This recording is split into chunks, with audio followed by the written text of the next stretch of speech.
I did that. And you know why I did that? Well, one, I'm innocent. Two, I've got great lawyers. Three, the government decided to bring a really stupid case against a really honest person.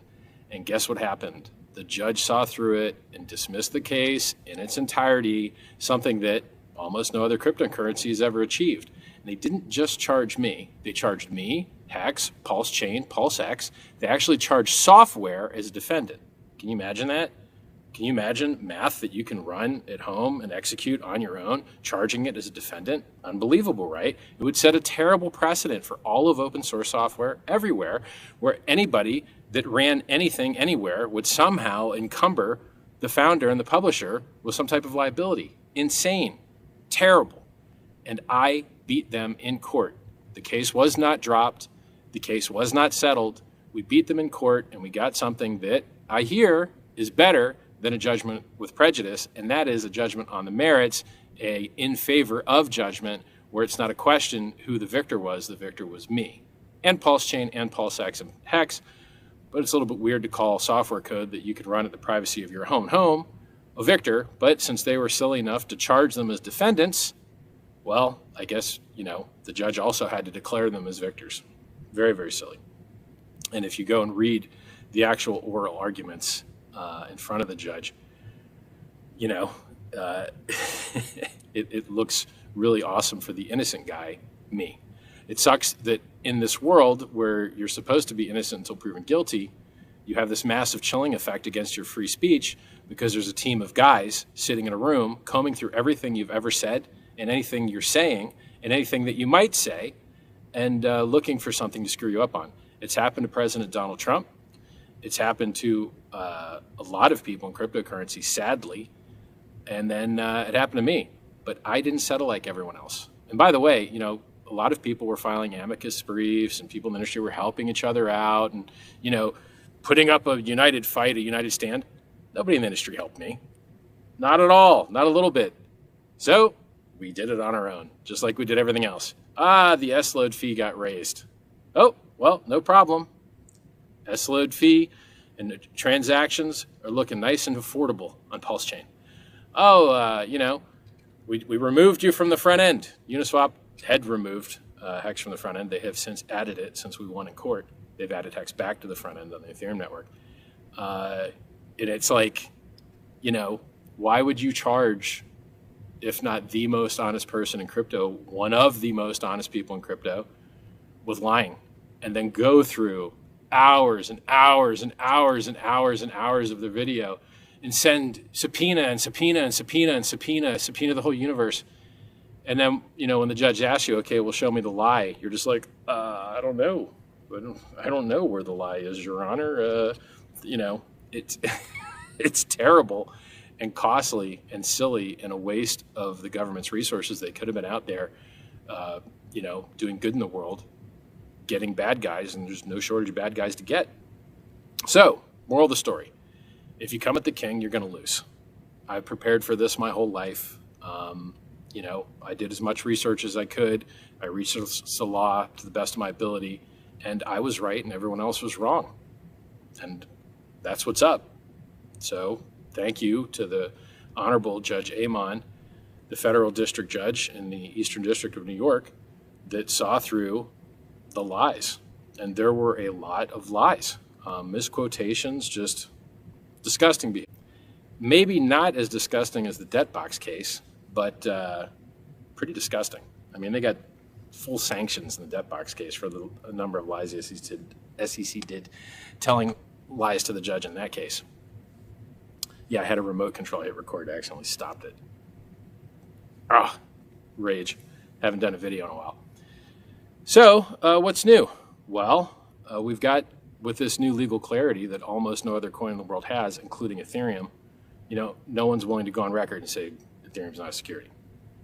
I think I heard somebody from the CFTC say that, but nobody from the SEC that I'm aware of has gone on record saying that.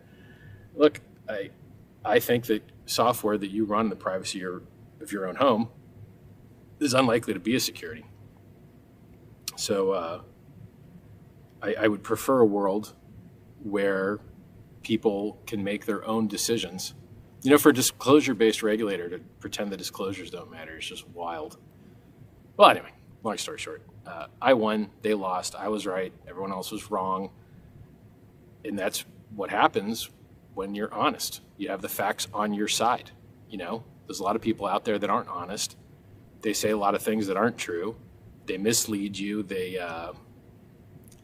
A lot of people that launch coins suck, and a lot of coins that launch suck, which is why I don't talk about many coins.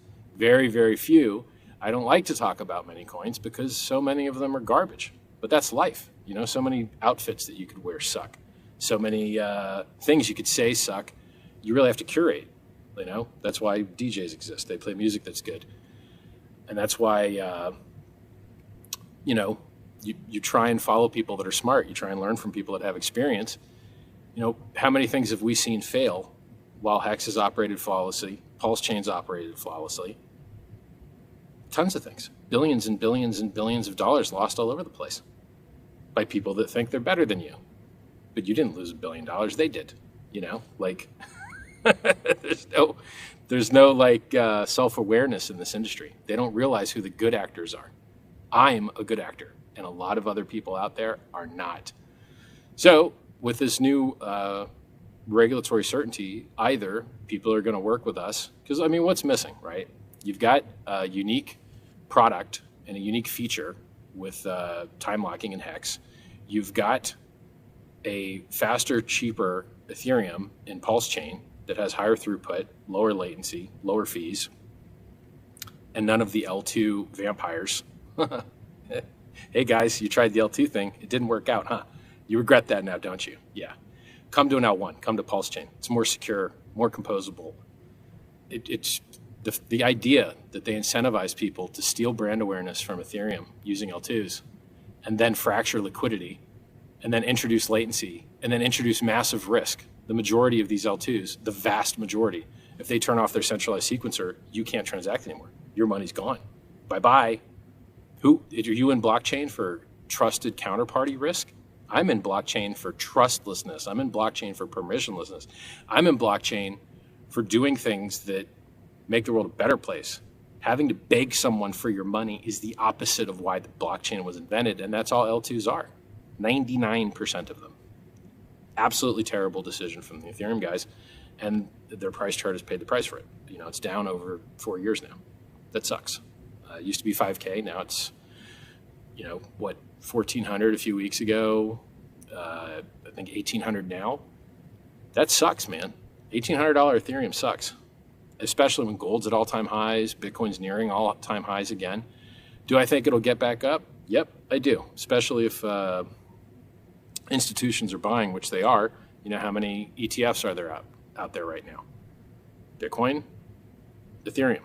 Those are the two large ones. So if your thesis is that institutions are going to be the guys that are buying, well, it's nice to have an ETF. Now, that being said, Ethereum and Bitcoin did really, really well before they had ETFs, when they had lower market caps, right? So take, for instance, the liquidity that you see in Pulse Chain, Pulse XX. You know, you could get a God candle at any moment. You could get a giant green candle at any moment because it's easier to get them, because it takes less economic energy, because there's less of it for sale. You know, Pulse Chain has less inflation than both Ethereum and Hex and Bitcoin. But what has even less inflation than Pulse Chain is Pulse X. Pulse X has deflation. There's less Pulse X now than there's ever been. And for the rest of time, there will always be less Pulse X than there's ever been, because it only burns and it can never inflate. And, you know, I think 1.4 trillion of it has been burned so far. That's a lot. And you can, and the Richard Hart Twitter account, you can see a guide on how to go into the Block Explorer and look at the contract and just look at the number of burnt PLSX. And if you click the like GWEI, G-W-E-I, checkbox, it'll like remove a bunch of zeros and show you like the PulseX number, because it has a bunch of extra zeros for resolution. It's like how many like when you add a new token, it asks you how many decimals it has. It has a lot of decimals. So we got great news. We've got regulatory certainty that almost no other coin has. If people don't start doing nice things for us, working with us, listing, etc., I wouldn't be surprised to see people just start up competitors. The regulatory environment's never been nicer. I mean, you had a memo from Todd Blanche of the Department of Justice, which specifically was titled Ending Regulation by Enforcement, or Ending Regulation by Prosecution. And he said that a lot of people were being prosecuted for things they shouldn't be. It's a really great memo. You should read it. It's by the Deputy Attorney General of the United States, Todd Blanche. I think he's the second in command of the Department of Justice underneath Pam Bondi. So, it's like, I think it's President, Pam Bondi, Todd Blanche. Well, that's about as high up as you're going to get. And, it set regulatory priorities to do things that would help enforce laws and help people, stop getting robbed and a lot of other really good things. Let the SEC do their job. Let law enforcement do its job. Writing regulations is not something that the Department of Justice is supposed to do. The legislative branch is supposed to write laws. The executive branch is supposed to enforce laws. The executive branch is not supposed to write laws. It's checks and balances. Three branches of government: executive, judicial, legislative. And I'm glad. It would be nice if the executive stopped doing a denial of service attack on the judicial by doing less bad things that the judicial had to unwind. So 2 years ago, the executive decided to file a bad lawsuit against me and Hex and Pulse Chain and chill our free speech and chill our ability to publish free and open source software that is used by others to publish and associate their thoughts publicly. That's wild. And then they sent out all these subpoenas to people that are basically reporters doing their own research and reporting what they find. Original researchers. People in our community, they're not spouting off things that they read from somebody else like a normal reporter reading a teleprompter. They're doing their own original research, and they should have the same protections against interference with the media process, where you go and you learn and you publish to the public things that they could improve their lives with, knowledge, like what I'm doing with you right now. I am stating to you verifiable facts that I hope will make your life better. For instance, there was a conference that I didn't know about called Pulse Chain 2055 conference. I guess we love the 5.5s. So for instance, the maximum length stake that you can make is 5,555 days in Hex. The Hex.com Diamond has 555.55 carats and 55 facets. And then the judgment came out on May 5th, which is 5/5 of 2025. It's just funny. I think numerology is stupid. I don't believe in it. But branding and shelling points and everyone kind of focusing on the same thing, it's kind of fun, right? It's good for just for fun. So and it's also funny, the final judgment is like document ID number 888 or something. Now I'm telling you, like, numerology is stupid and I don't like it, but these are just a couple of things that popped out at me. It's just funny. So where was I? I don't know. I don't have a script. I'm just telling you the truth as I know it. So we had a beautiful document from Todd Blanche, the Deputy Attorney General of the United States Department of Justice, trying to get rid of all this waste of resources and misallocation of resources that's making the United States a worse place and injuring what Donald Trump, the President of the United States, has declared by executive order to be a critical industry. So do you want to help the United States? Are you subject to the command of the Supreme Commander of the United States, the President? I think he might even be above Supreme Commander. Anyway, yeah, probably you are. Probably that's your boss. Probably you should follow the law and orders, So if the President of the United States says that cryptocurrency is a critical industry and it matters and you should try and help it instead of hurt it, probably you should try and help us instead of hurt us. And there's a lot of us out there, millions and millions and millions and millions. And that's why,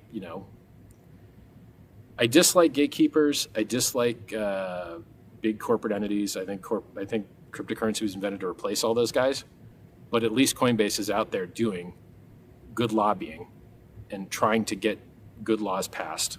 I'm not saying all their laws are good. I think they have an angle where they want to, make USDC better than other things because they make money on USDC. So I'm not saying every law they produce is great, but they are doing a lot of good work with Paul Grewal. I'm not sure that's how you pronounce his name, but he's the chief legal officer over at Coinbase. These guys are filing cases they won a case in court against FinCEN to get Tornado Cash removed from the OFAC sanctions list. This is an example of a human being or a few human beings at the United States government chilling your speech, chilling your ability to associate with others, chilling your ability to do math and publish it publicly on the blockchain. A guy or a few guys in the United States made it impossible or illegal for you to do that. And then the court had to stop them and say, no, that's not okay. You can't list code that people run from their houses as though it were an entity to be sanctioned. And then they try and play games. They try and go, oh, okay, we'll stop, but don't put a judgment on us. We don't need an extra control. We're just going to stop on our own. The number of angles and lies and misleading things that you see the guys on the prosecutorial side do, it's just wild. You're like, why? Guys, there's laws, there's rules. I mean, I just heard in the Samurai case, I just heard that the prosecutors have a meeting set now with the judge, I believe tomorrow, regarding a Brady violation, which is where the prosecution hides evidence that would lend towards the innocence of the accused party. And apparently FinCEN directly told DOJ that they didn't think Samurai would be considered a money transmitter because they didn't actually receive money. But then DOJ hid that for a couple years from the defense and from the judge, apparently. Go read the docket. Not a lawyer. Go read the docket. Just telling you the news of heard it. Yeah, like why, guys? You have the entire United States funding and machine behind you. Why are you lying and making the government look bad? There's no reason to be doing this lying. It's not necessary or ethical or moral or allowed. And, go look up what happened to the Securities and Exchange Commission in the debt box case where they had to pay the defendant's attorney fees and were sanctioned and then closed the office. The SEC closed the office that was handling that case. They just closed the whole office. Disgusting. So, just for record, I beat the SEC in court. Why? Well, man, go read the judge's ruling, okay? I'm innocent. They said things about me that aren't true. That's not fair. And there's a standard that you have to meet, There's a lot of standards you have to meet. Let's focus on the positive things. Talking about the past and why things sucked, it's not really useful. We won, right? Let's focus on the next thing. I guess I mentioned some of these things because I want the United States to be a good place. And there's a lot of really cool people that live there that I want the best for. And the better the machine works, the better it is for everybody. If you have more guys spending their time screwing up real criminals, doing real evil, and not wasting their time trying to harm the good, honest people, publishing open source software that you can run or not from the comfort of your home, spreading ideas, doing research and publishing it, why would you interfere with that? It's just so wild to me. But the judge saw through it. Hopefully more judges, more places will do the same. The world would be a better place. So what should everybody focus on? I keep beating the same drum and then people just don't listen. For some reason, they don't listen. I don't know why. I tell you, what matters is marketing. Ethereum should know that what matters is marketing. The Bitcoin knows is what matters is marketing. You see Bitcoin on television all the time. It's constantly on television. Big ads. Everybody's talking about it all the time, which is why, even though it is ancient technology with very few features that is nearly useless for payments. No, you didn't just say that. Yeah, really, it is nearly useless for payments. You probably don't realize that because you haven't used it in so long you don't remember how it works. I'll brief you on how it works in a second. Right now, Pulse Chain has vastly superior features to Bitcoin. Vastly. No comparison. Higher throughput, lower fees, You name it. Like everything you want it to do, it does better, basically. I guess I'm going to actually go through the list. See, to me, I know this stuff so well, I don't want to spend my time going through this list. But for you guys watching at home, you might not know it so well. And also, because the Bitcoin guys have all the money, I don't really want to say bad things about Bitcoin. But I guess I have to, because otherwise, how do you make progress in life? If you choose inferior technology over superior technology, how are you supposed to make progress in life? Should we all like say great things about cassette tapes because the cassette tape guys have all the money? Yeah, man, cassette tapes are awesome because those guys have all the money. Screw CDs, screw MP3s. No, it's not it's not honest, it's not ethical. Just tell the truth. Bitcoin's price, better than almost any other price in crypto. It started the lowest, went the highest. But when I called the top many, many years ago at 65K, now it's 95K, you're up 50%. After a dip to 14K or 17K, went from 65 to 17. I mean, like, I don't know, man. Are you able to retire your family and create generational wealth off of like a 1.5x? Probably not. So while Bitcoin is great and they've got the most awareness and they've got the most marketing, it is not good technology. Well, should I say it's not good? It is good technology, but it is slow, expensive, and has very few features. And it's bad for the environment. No, you didn't say it was bad for the environment. Yeah, it's bad for the environment. You don't have to nuke the environment to maintain a consensus network. There's tons and tons of networks out there maintaining consensus just fine that aren't nuking the environment. Pulse Chain's one of them. You don't have to buy a miner from a magical, mystical miner company, of which there's only a few. You don't have to plug it into some giant, massive source of electricity. You don't have to suck the middleman D of the electric company and give them nearly all your profit to go hurt the environment. Oh, but no, we use renewable energy. Yes, I'm glad. Congrats. But like, even if it didn't hurt the environment, even if it was all renewable, it has a limit. And when you use up the renewable, somebody else can't. Maybe you could have been smelting aluminum, doing whatever else.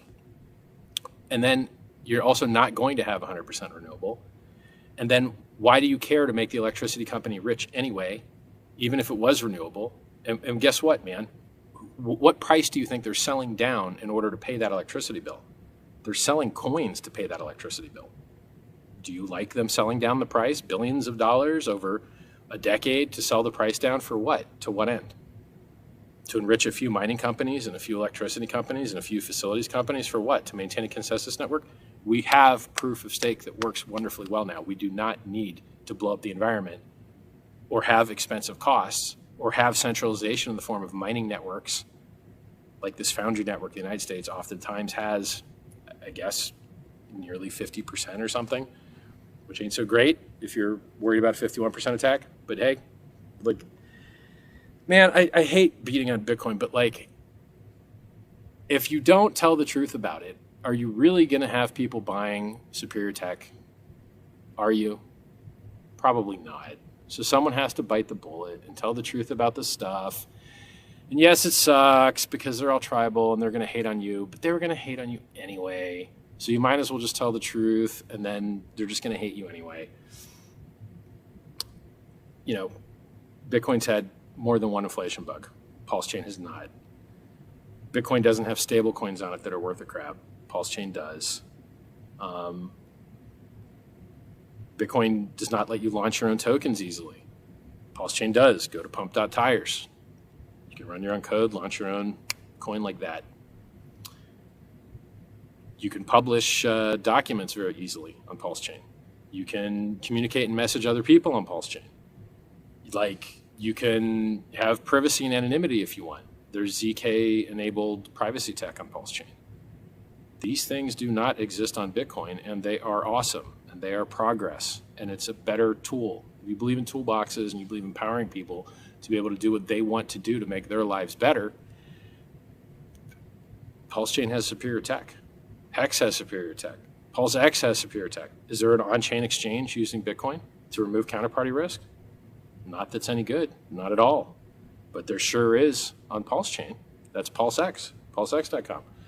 So, and these are just like, there's so many more features. It's like nearly endless how many superior features there are. It has a better logo. It has a better name. I like the founder better. He's still here, still talking. Yo, Satoshi, where you at, bro? Satoshi, you win any cases in court to help set positive precedent and positive vibes for cryptocurrency at large? No. I did. Hi. Where you at, man? I'm right here. Where are you? Yeah. So, like, in the end, oh, by the way, to tell you how stupid cryptocurrency is, if you go on these sites where people go to discover new coins to get scammed by, so like, if you wanted to get scammed by Luna, it was right on the homepage. If you wanted to get scammed by Yams, it was right on the homepage. If you wanted to get scammed by a lot of different things, it was right on the homepage of a lot of different sites for you to get scammed by. But it wasn't on my homepage. I wasn't promoting that garbage. I wasn't promoting FTX. I was telling you to make sure your money wasn't on it. I wasn't promoting BlockFi. I was telling you to make sure your money wasn't on it. I wasn't telling you to use Celsius. I was telling you to get your money off of it because you're taking counterparty risk. You're going to lose. It's the opposite of why the blockchain was invented. I was right. They were wrong. But all the scumbag trash maggots that promoted all that stuff, they just continue to operate like it never happened. You know, they're just like, oh, yeah, we don't learn. We're not going to learn. I was right. You guys were wrong. Kneel, respect, learn, because I've been telling the truth and spreading it since before you got here. Period. You know, even Michael Saylor. I was promoting Bitcoin when Michael Saylor said it was going to fail like online gambling when they passed the port bill and killed party poker or whatever. It's weird that the government just kills the whole industry with a law with a different name on it. Like Bank Secrecy Act, you have no secrecy. Patriot Act, you have less freedom, etc. You're just like, hey guys, why do you name these the opposite of what they mean? Like, what's up with that? Also, the magic numbers that they choose. You can travel with $10,000 across a border, but every year that $10,000 is worth less until the point where you're not going to be able to cross the border with enough money to buy a cheeseburger because 10K won't buy a cheeseburger. But the people in the government, they're just like, yeah, man, we didn't know inflation existed. So we just write these magic numbers that never update. They don't track inflation. Isn't that funny? What? And you want to go back and find out, like, which specific humans, I'll give you an example. Talk about beating the SEC. The SEC is not a thing. There's a couple of humans at the SEC. There's 5 commissioners at the SEC. If they followed their own rules, some portion of those 5 had to vote to bring an action. Which 5 are they? We don't know yet. We don't know yet. Was it all 5? Was it 3? Did they miscount? Who knows? We should find out, right? Freedom of Information Act.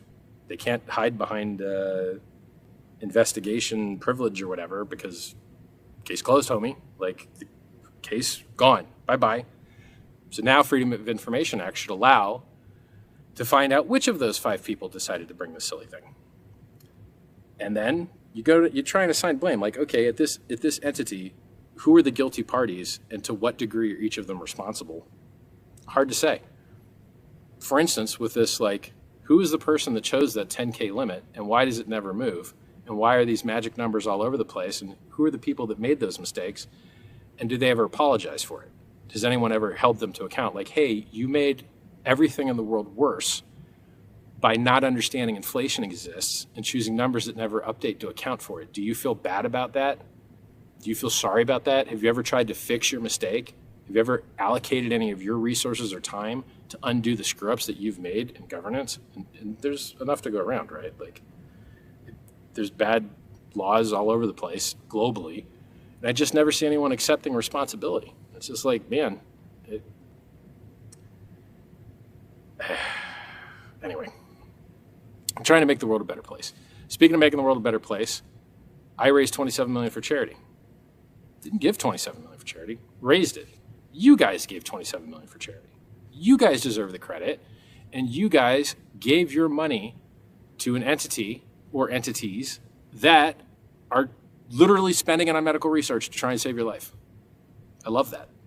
There's a lot of guys that say they support longevity, but when it comes time to raise the old money, they're not doing anything. You guys, me, Pulse Chain, you, together raised $27 million for medical research to save lives. Didn't get any press. One news article. No one saw it. No one cared. Life's not fair. So you know what? So you got to. It'll be fair if that research turns out to save some of our lives. That'd be pretty cool. You got to focus on marketing, guys. I can't express it to you enough. If you're not hearing people complain about your ads, no one's probably seeing them, or your message sucks. Because if you're out there advertising a strong message, true message, a wholesome message, the evil, stupid scum of the world will come and yell at you. And I don't think that many people are yelling, because I don't think that many people know you exist. How many people out there know that Pulse Chain is vastly superior to Bitcoin, has more opportunity, has more features, has better security track record? It's like infinitely superior. How many people know that? Not enough. Not enough. I've been in this industry before it was an industry. I've been in this before Bitcoin had a logo. I've been at this before Bitcoin had fees to transact on its network. I've been at this before you chose seed words to generate a secret phrase. Back when you installed the old Bitcoin wallet, it would just make 100 pairs of addresses and private keys. And if you overwrote it and used more than 100 pairs, it erased the old ones, and you didn't have a backup. You just lost all your money. That's how long I've been at this.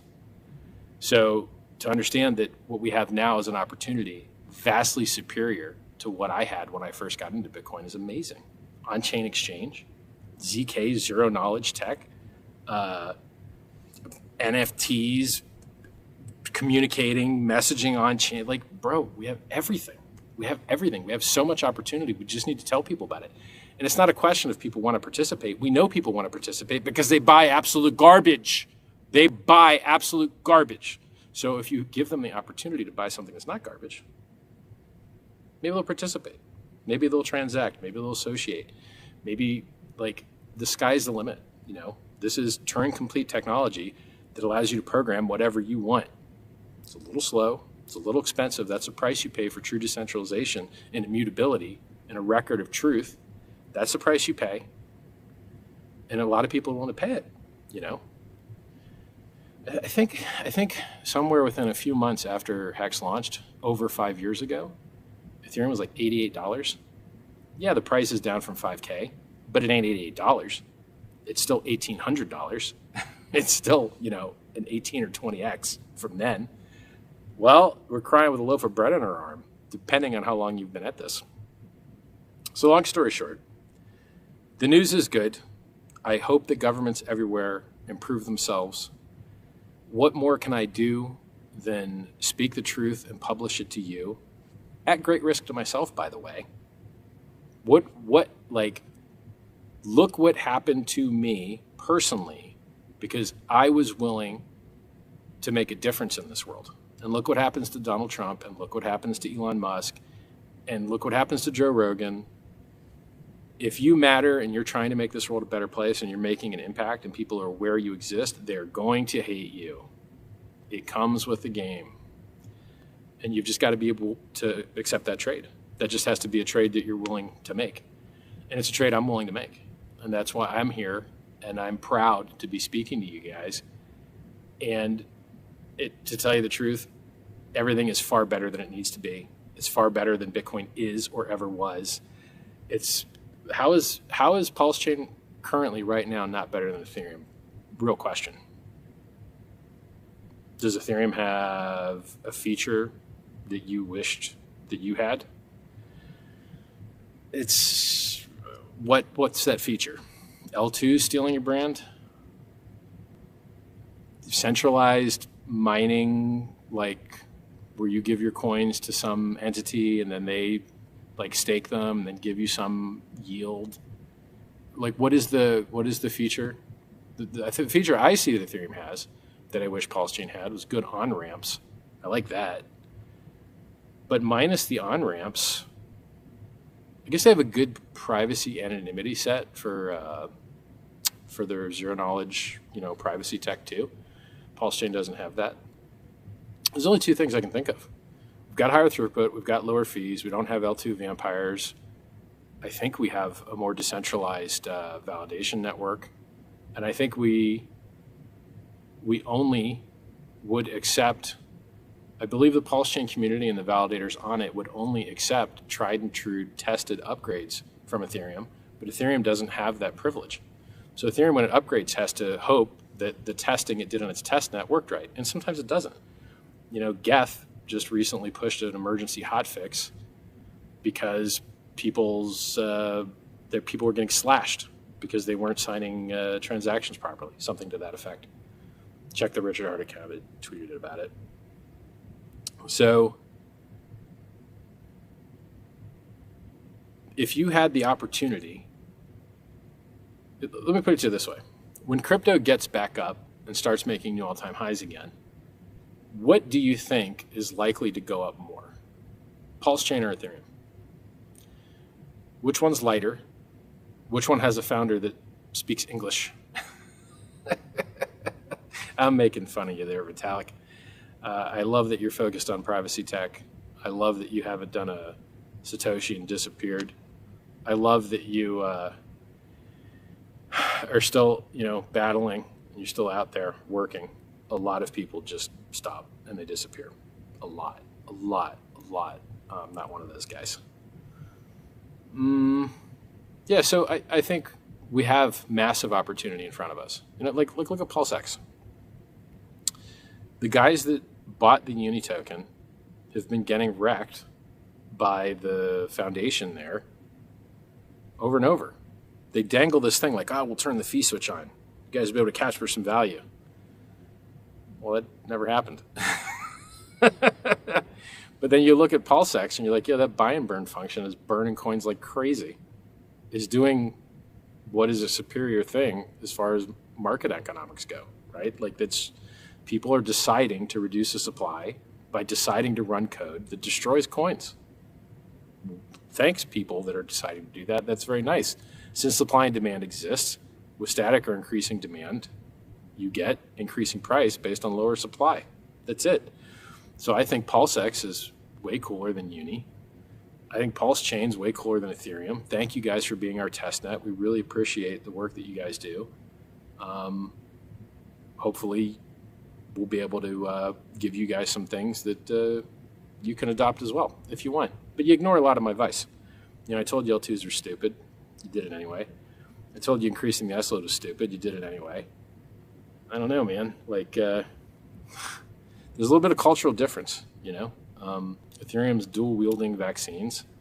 I'm not, there's a little bit of cultural difference. I like safe, secure, non-experimental things. And I'm not willing to push the limit or push the edge or risk security in order to get benefits no one cares about or don't really move the needle. So, long story short,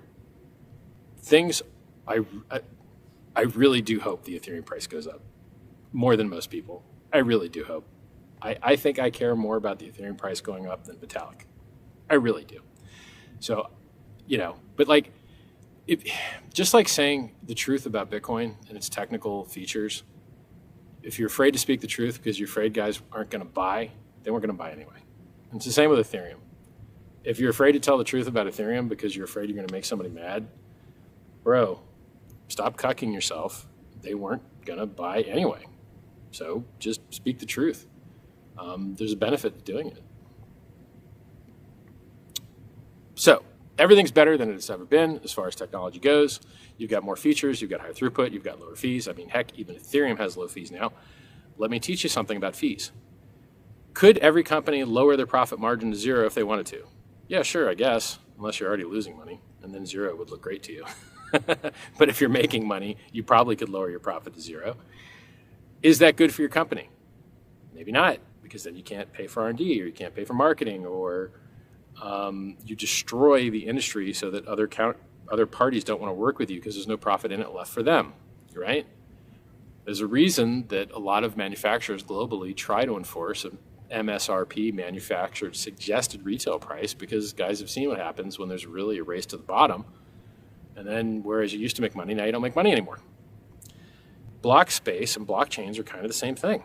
If it is true that supply and demand exists, then you, I believe, can underprice blockchain space. And when you price it too low, it ain't great. There's an ideal,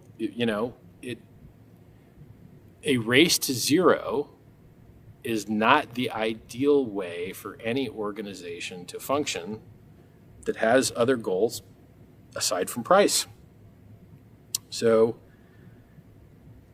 would you have, well, I'll give you an example. Would you have preferred Ethereum to cost $1 to send a coin on, but have a $5,000 price?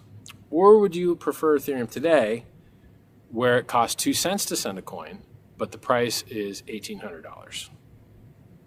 Now I'm making an assumption that those two things are directly tied together. That assumption is, specious. I don't even know if that's the right word. It's a big fancy word, $10 word right there. I think they are related. And I think the fees to transact, I think it's a reflective system. If fees to transact go up, people have to buy the coin. If people have to buy the coin, the price goes up. If the price goes up, people like the coin that has the price that goes up. So then they buy it, and then more people need to transact it, and then that moves the prices, and that leaves opportunity for ARB bots, and that leaves opportunity for traders, and people love volatility, and you get this ratcheting magnification effect, which is part of the reason why networks that price all of the other coins that launch in them in the native token have that reflexivity. They all go up together. But if you didn't have that mechanic and you had a token that was successful tied to a stable coin, if that coin became popular, people would have to, this is what happened with Trump coin, by the way. Trump was tied to stable coin on the Solana network. If you wanted to buy Trump, you would take your Solana and trade it for stable, and then the stable would buy the Trump, and you'd get the Trump, and the liquidity pool would get the stable. But in effect, all it did was sell a ton of Solana for stable. So if you tie coins to stables and they become popular on your network and they don't bring new money from the outside in, and they just take the existing guys and get them to buy in, you just basically incentivized a bunch of people to buy stable. And is that why you're in cryptocurrency? To incentivize counterparty risk? Because a stable coin with an admin key that anyone could turn off, not anyone, but an admin or whoever stole his keys from him, could just deactivate your stable or all the stables. That ain't real stable, right? So it's not, the ideal reality for crypto isn't to be sitting in counterparty risk, it's to remove counterparty risk. And yes, we have volatility, but if it's mostly volatility to the upside, man, that's just fabulous, The history of Bitcoin's been mostly go up for 3 years, down for a year, up for 3 years, down for a year. Mostly. It's been mostly up. It's just how you go from something that costs nothing to something that costs near $100,000 today. So I see limited value in talking about Ethereum to the Ethereans and talking about Bitcoin to the Bitcoiners, because the real opportunity is in the unwrecked. And the unwrecked are people that hold gold at all-time highs. And I guess Bitcoin near all-time highs. And I guess the S&P 500 near all-time highs, but I think it's in a pretty good dip right now. No one expected Trump to do the things he did. That was kind of a surprise. So the market's like, yo, what are you doing? Very interesting. So, long story short, what we have is amazing. If you guys talk about it, cool. If you don't, I'm willing to bet other people will. The only thing that's missing is marketing, and it's far better than it needs to be. And the opportunity is absolutely gigantic. It's bigger than what you have with Bitcoin, in my opinion. You're up 50% from 4 or 5 years ago. It's not that great. It's better than being down, but it's not like gold at all-time highs. I mean, gold's up 50%. Gold went from 2K to 3,300, 3,400. That's better. I wish you guys could see my hands. It zoomed in too much. I'm using my hands and you can't see them. Unfortunate. I did this old thing like I used to in my very, very first videos, where I use like a triangular kind of light. Makes like an up arrow. So I was like, up arrow, that would make a cool shape in the iris here. What else? Anything else? Prices, Ethereum, opportunity, regulatory certainty. You can work with us or discover new competitors that are very competitive. Your call, guys. I mean, what's the only thing missing? On-ramp, privacy, anonymity set. maybe some margin trading thing. Oh, by the way, like so many coins that launch just suck, and it doesn't matter if they're on Pulse Chain. They probably just suck. But like, it's just so suckville. Which is why I talk about so few things, because almost everything sucks.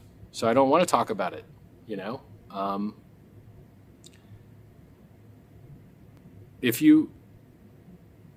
Another education. If new people come to your chain because they discovered you from some stupid thing, and that new stupid thing is tied to the native coin, then people will have to buy the native coin to get the new stupid thing. And it will lift the prices of all the things on your chain, or attempt to. It will put pressure in that direction.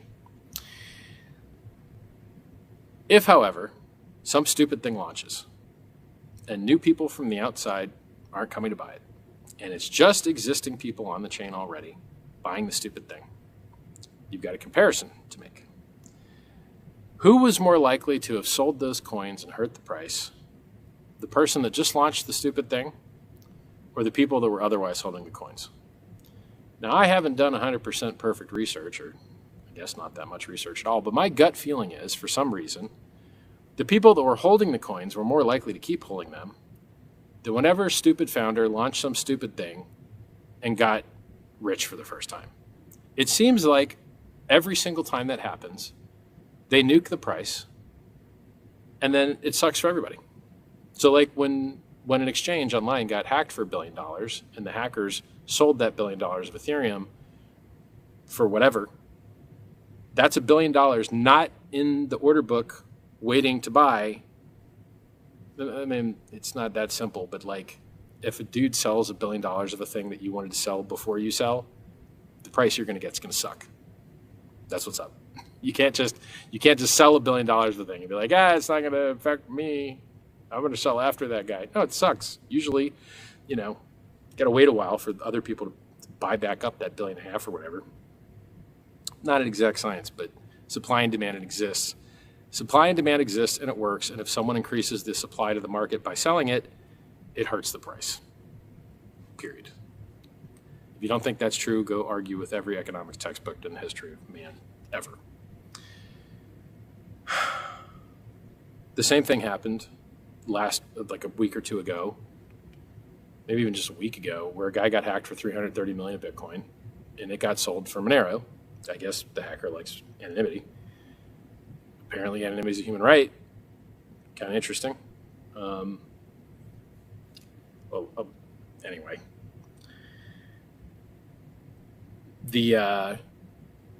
It lifted the price of Monero, like I think it doubled or something. Maybe it went from like 200 to 400. I don't have the chart memorized. And then it dipped, but it didn't dip back to where it started. I think it dipped, retraced like half of it, and just like picture the chart in my head. But I don't remember the prices exactly. I just remember up and then like down half. Retraced half the move. When your coin gets nuked because somebody launched a stupid project and then sold the crap out of it, or it gets nuked because someone got hacked and sold the crap out of it, the price chart and the market and the supply and demand sees those things as the same. It just sees sell pressure.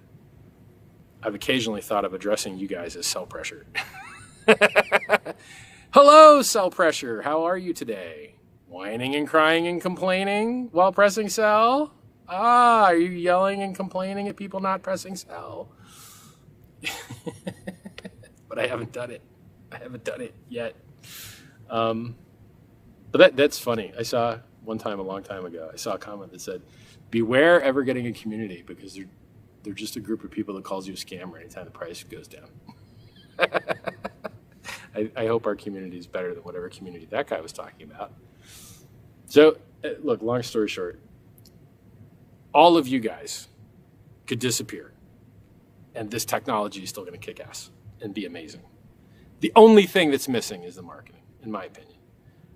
Absolute garbage is being bought by the billion because people heard about it.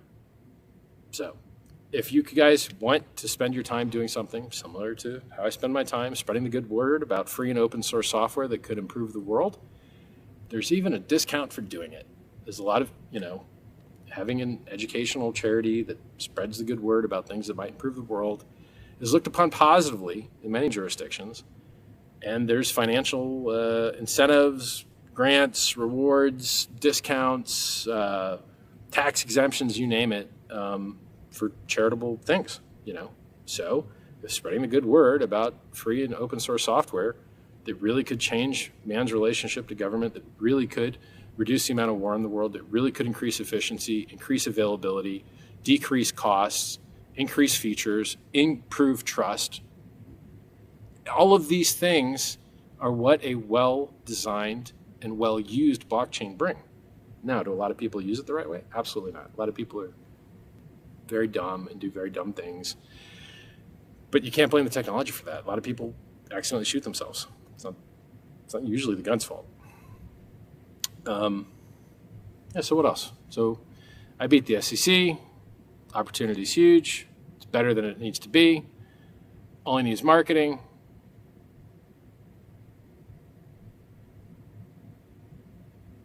Is that it? Let me think. Hex, Pulse Chain, Pulse X, Pumped Out Tires.